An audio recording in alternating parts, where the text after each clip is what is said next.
historia de esfuerzo y valor, de un hombre que salió adelante con fe y con amor. Nacido en Quesaltepeque, su pueblo querido, donde la lucha nunca faltó, siempre fue su latido. Desde los años 80 muchos conocen su andar. La vida no fue fácil, pero jamás quiso parar. Él y sus hermanos vivieron en la pobreza, pero con el alma fuerte lucharon con firmeza. El destino les quiso separar, mandarlos al norte, pero el cielo les dio la mano y les dio otro soporte, con un padre que siempre estuvo en oración. Gracias a Dios hoy sigue su corazón. El Gato 502, por su gente, su pueblo, su lucha que no se acaba. Dejando a su familia cruzó hacia el norte a luchar, pero en su alma lleva el sueño de regresar.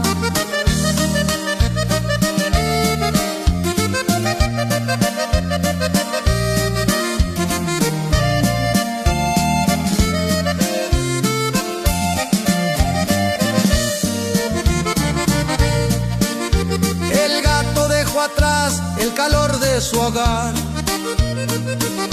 en busca de un futuro donde pudiera descansar.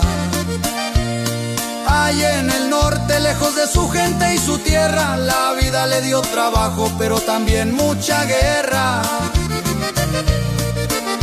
En su corazón lleva el nombre de su padre querido, que ya no pudo abrazar el día que se fue del mundo perdido. A pesar de la distancia y de la tristeza amarga, él sigue de pie luchando sin descansar.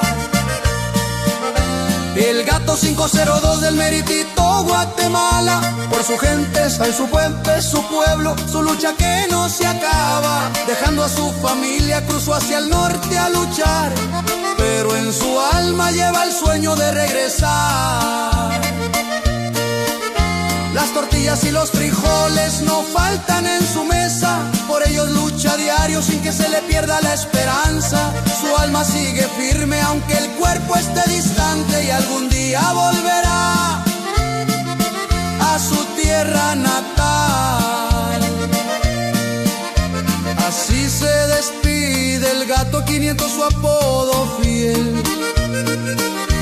Un hombre que en la vida nunca se rindió y que sigue su papel en su pueblo natal. Siempre será recordado por su lucha, por su amor, por ser un hombre dedicado. Desde Quesaltepeque, su gente los Sanlatos sigue luchando por su fe y su sueño y su camino de corazón. Sigue siendo un hombre noble y valiente, y en su regreso será el orgullo de su gente.